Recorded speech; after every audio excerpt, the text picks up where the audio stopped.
May 2026. Good morning, Lagos. Good morning, Nigeria. Welcome to the conversation here on Lagos Television. I am Abimbola Bello. Good morning and welcome to the show. I am Ajibola. Ajibola was funny. Did he win a jackpot? It was funny. You know, we had some conversations before we started. So why are you now laughing? Now you now make everybody know what. Please ignore him.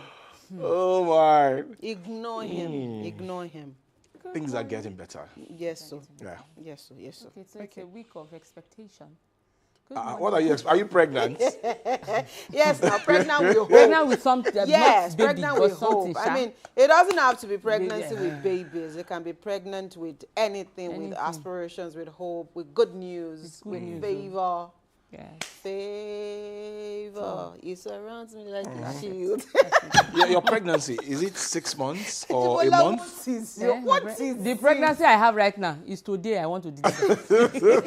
Hold him. Hold him. How There was is your no weekend? problem. Well, it was good. I was well rested, and of course, I enjoyed some piece of football. And what else again? There was no party. Okay. So you must have seen how many movies? Plenty. You should know Abimbola. I saw quite a lot. Okay. The Man on Fire, The Staircase, Bandy, you know. Many. Okay. You know, he's my movie go-to person. He always just say, have you watched this? So that's why I said, how many movies did you watch? Joy, how was your weekend? I was home all through. I tried to watch the match between Man United and Liverpool. Liverpool. Is it Liverpool?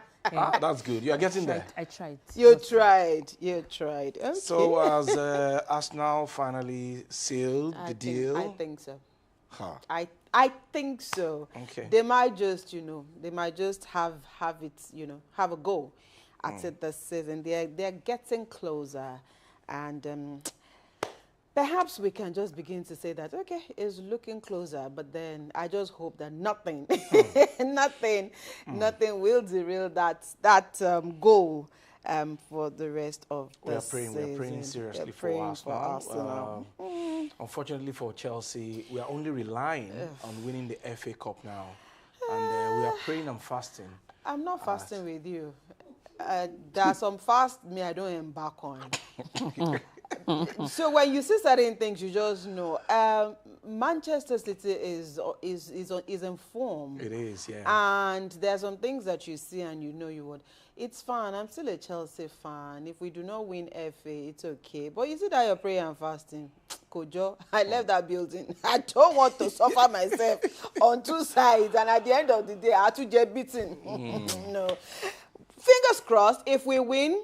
We win. But if we don't, well, we will go back and re-strategize. Let's start the show today by taking our news points this morning. Ajibola, let's start with you. Some interesting moments. Never say never in politics, honestly. 2027, Obi Kwankwanso join NDC, demand litigation-free politics. Are you surprised too?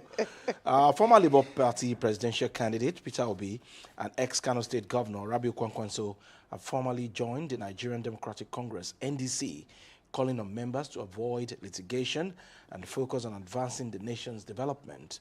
The two opposition heavyweights made a call on Sunday in Abuja during their formal reception into the party amid ongoing political realignments ahead of 2027 general elections.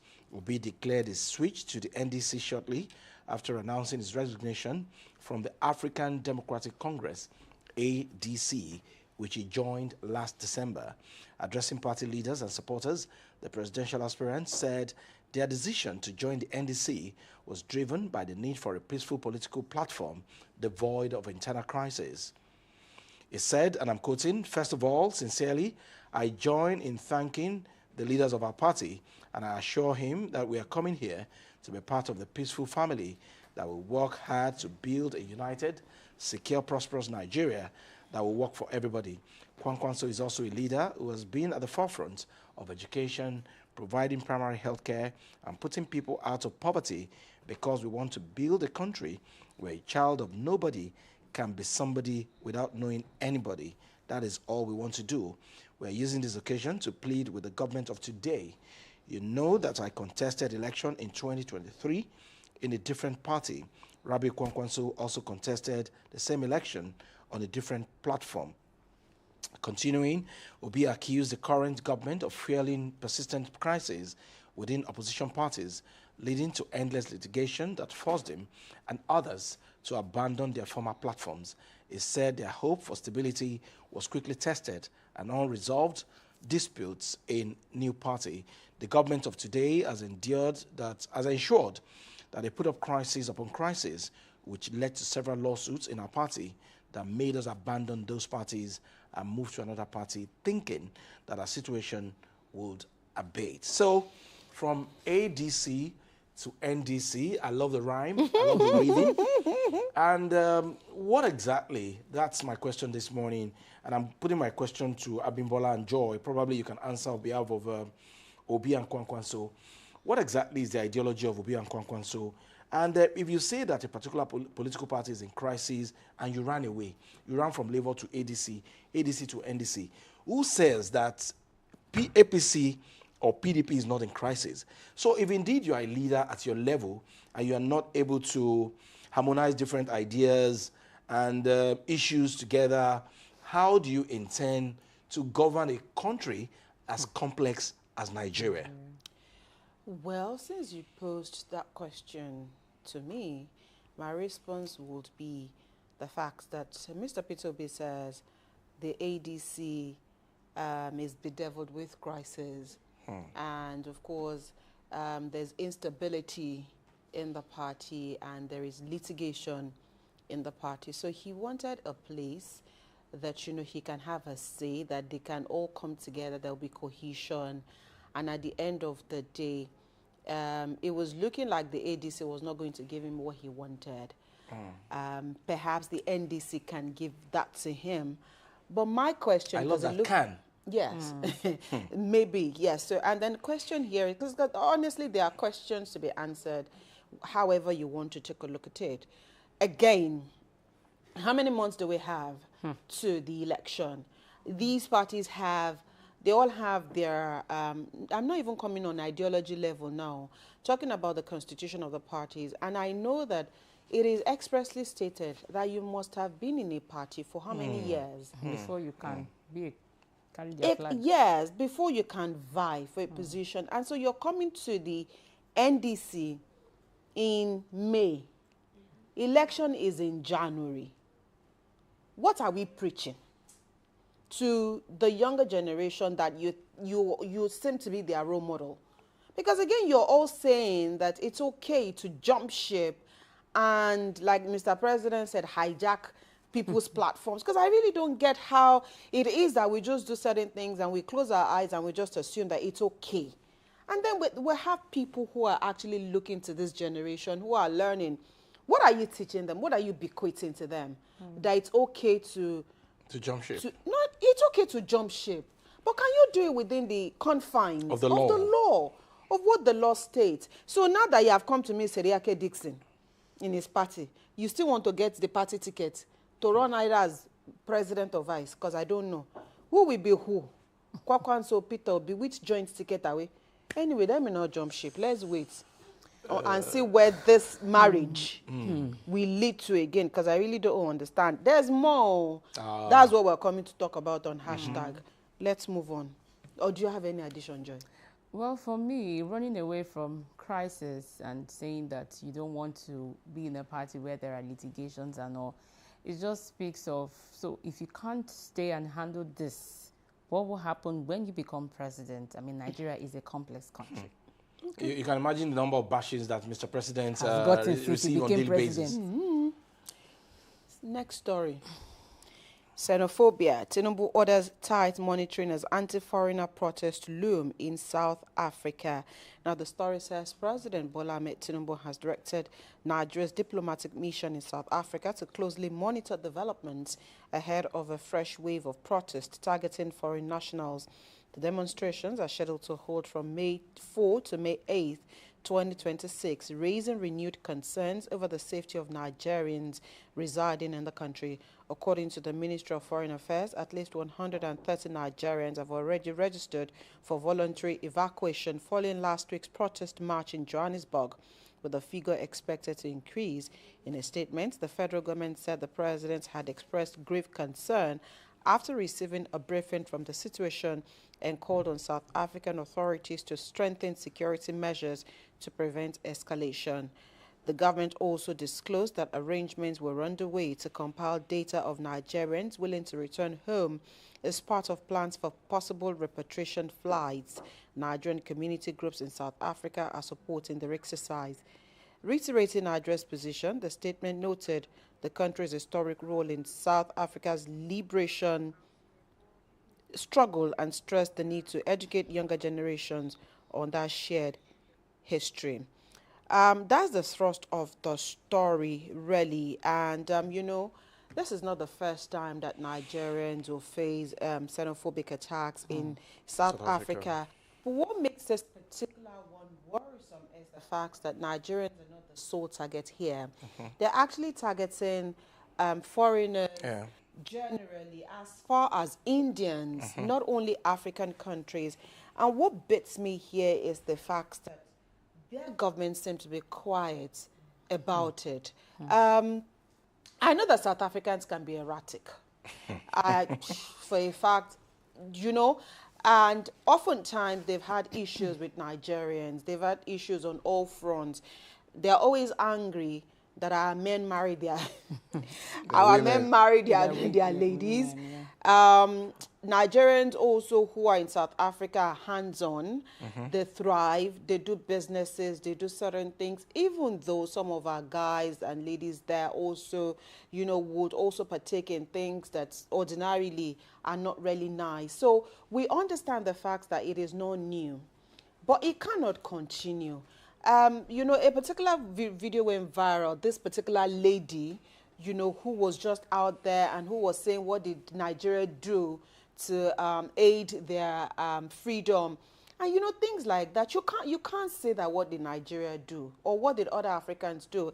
And this thing, if not well nipped in the bud, it will escalate. Because Nigerians now are also beginning to, I think it was on Thursday or Friday, that their embassy or their consulate in Abuja, some guys actually went there demanding to speak with the consul general and asking that why are Nigerians, you know, facing attacks.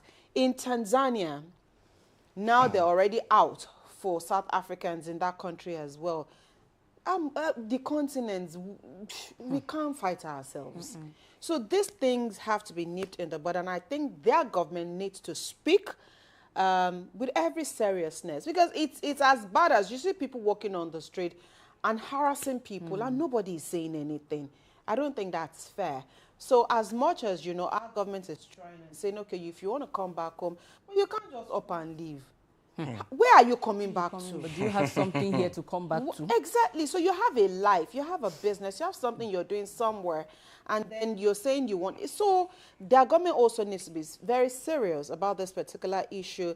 If you punish people over there for being erratic, they will sit up and shape up. But if you're not saying anything as a government, that means you're empowering them and you're emboldening them. So their government also needs to be as serious as our government will be, you know, in punishing those in broad daylight. You go and spoil people's shops, maim people because you want them to leave your country. If they go now, how will your country survive?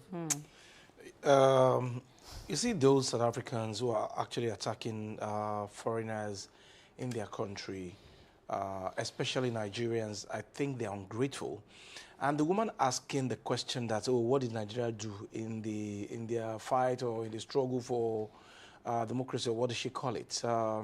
She's a bad student of history, because if at all you want to maltreat anybody, It shouldn't be not Nigerians. Yeah. Because without us, South Africa will not be where they are today. I remember very, very well. Yeah. And I remember that we sacrificed a lot for South Africa to be where they are today. And your ladies running after Nigerian men, or when we play football, yes, they love Nigerian guys. It is not my fault that your guys are not, how would I call it now? I need to be mindful of my language. Yeah. But it is what it is. Nigerian men are better than your men. They are hardworking. They are caring compared to your guys. And your ladies as well. At least I've seen a couple of them. They are in doubt. Okay. So they are an attraction. Yes. And Nigerian men, we love good things. Like I better hear thing, you. Abi. Joel, let's take your Okay. story. New minimum wage. Labor. Why are you stressing it out? Labour hints at radical shift in negotiations to demand inflation-proof wage. Cost of living formula says pay must match reality. Ahead of new minimum wage negotiations, organized labour has hinted at a major shift towards systems that reflect economic realities rather than fixed figures. The president of the Nigerian Labour Congress, Joe Ajaero, said workers would push for a more dynamic framework that ensured wages kept pace with rising living costs and inflation. This came as the NLC and the Trade Union Congress of Nigeria, led by Festus Osifo, said talks for a new national minimum wage would begin in July ahead of the expiration of the current agreement next year.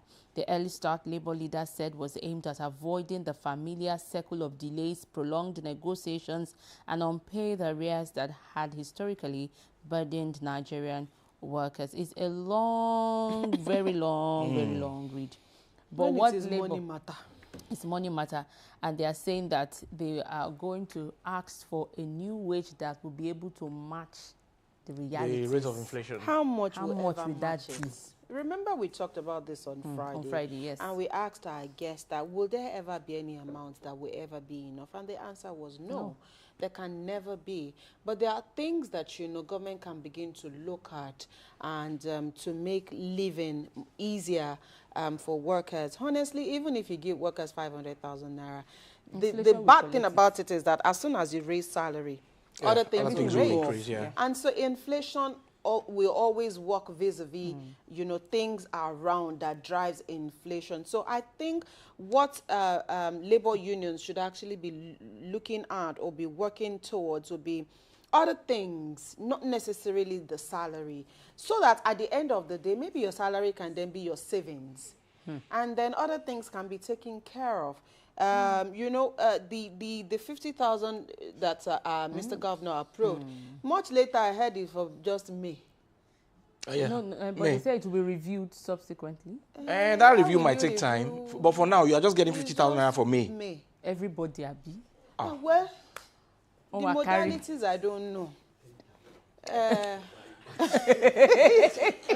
You know, I love those. Is it 10,000 per month or the areas of... Okay. I love the angle from which Abimbola took it. Instead of asking for wage review, increment of salaries all the time, why can't government do something like mass housing, you know, markets where public servants can shop? And I remember this government, this Asiwaju Bola Ahmed Tinubu government, they promised CNG buses. They are not even significant. The ones that we see, they are not significant. They're not enough. They're not enough. And the ones I have seen, they are bending to one side. The economy is beginning to affect them. That's why they are bending like this. Even me, Yeah, I'm bending. Because my pocket is bent, as I am. So, I mean, those are things that government should actually look at things that the ways you can cushion the effect of these things, not necessarily about the salary, because at the end of the day, even if you get 250,000 naira or 500,000 naira, you still pay your rent, you still School buy fees. fuel, you buy school fees, food. I said You pay school fees. Even though government is saying you to bond the number of children you can cater to, but no, everybody will be burning. Now rain is falling. Things will start happening again. Hey. And you know, there is a particular climate, Abimbola, where I know that the government of that place actually introduced grocery allowance, $600. That will do something. But here, Yeah, it's a lot. It's a lot, you know, and I think that we also need to start learning. If we're actually copying things, let's copy those things that would actually work, and not those things that ordinarily you look at it. You mentioned grocery allowance. Even if grocery allowance won't work, maybe we should also start talking about food banks. Yes. So that at least every month, you know that certain people, maybe it will be in community level. And at I don't know, subsidized but there's rates. somewhere that you will go to. see, once food is out of this problem, You're settled. Abusheti Boucher, yes. And I think those are the ways, little ways that government can also begin to look at these things so that we can actually get out of this situation, and not necessarily all about salary increment. Salary increment brings wahala at the end of the day. And the food banks, please, not that they will now put some cups of rice inside some boxes and be giving people. Proper food bank. Proper food one. bank. And it is people who can actually run it, and people who will do it without fear or favor that should actually put in. I mean, by the time it was in this country, when we had COVID, some politicians, that's they now what kept I'm rice. saying. They kept That- noodles that's what I'm for saying. their own birthday. Souvenir. Yeah. Well, so again, we are our problems. We are our problems. I think we Nigerians, we will be all on Ashanua. Let's go to the X platform this morning and take a look at one of the many trending stories. There, I understand we need to take a short break. We'll be right back.